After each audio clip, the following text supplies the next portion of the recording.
एक छोटे से गांव में राघव नाम का एक सब्जी वाला रहता था। लोग कहते थे कि उसकी सब्जियां सबसे ताजी होती हैं। ले, लेकिन सच कुछ और ही था। उसकी एक बुरी आदत थी, लालच।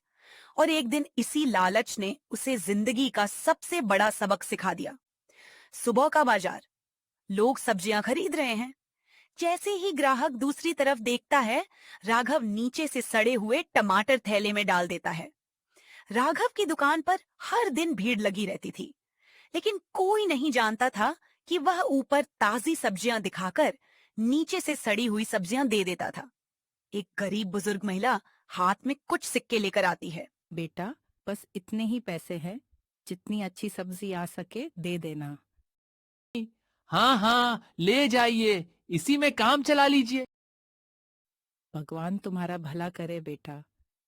भगवान नहीं, ये मेरी चालाकी का कमाल है। अगली सुबह पूरे बाजार में हंगामा मच जाता है। अरे, कल की सब्जी तो सारी सड़ी हुई निकली। हमें धोखा दिया गया है। तभी एक छोटा लड़का सबके सामने सच बता देता है। मैंने अपनी आंखों से देखा था। राघव भैया ऊपर अच्छी और नीचे खराब सब्जियां रखते हैं। सभी लोग राघव की टोकरी देखते हैं। नीचे सचमुच सड़ी हुई सब्जियां होती हैं। एक ही पल में राघव का झूठ सबके सामने आ गया। कुछ दिन बाद अब राघव की दुकान पर कोई नहीं आता था।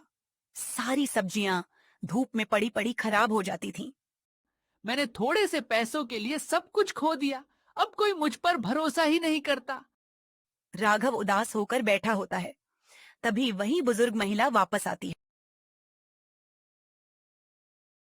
बेटा, गलती हर इंसान से होती है, लेकिन जो अपनी गलती मानकर बदल जाए वही सच में बड़ा इंसान होता है।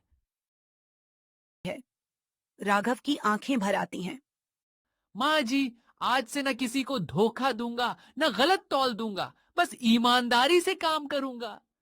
अगले दिन राघव अपनी दुकान साफ करता है और एक बोर्ड लगाता है। ताजी सब्जियां, सही तौल, ईमानदारी सबसे पहले। बुजुर्ग महिला आती है। बेटा, आज 1 किलो टमाटर दे दो। इस बार सिर्फ ताजी सब्जी मिलेगी माँ जी। दोनों मुस्कुरा देते हैं। धीरे धीरे गांव के लोग फिर से उसकी दुकान पर आने लगते हैं। उस दिन राघव को समझ आ गया कि धोखे से कमाया हुआ पैसा ज्यादा दिन नहीं टिकता। असली दौलत लोगों का भरोसा होती है। मॉरल: लालच इंसान को कुछ समय के लिए अमीर बना सकता है, लेकिन केवल ईमानदारी ही उसे सच्ची इज्जत दिलाती है।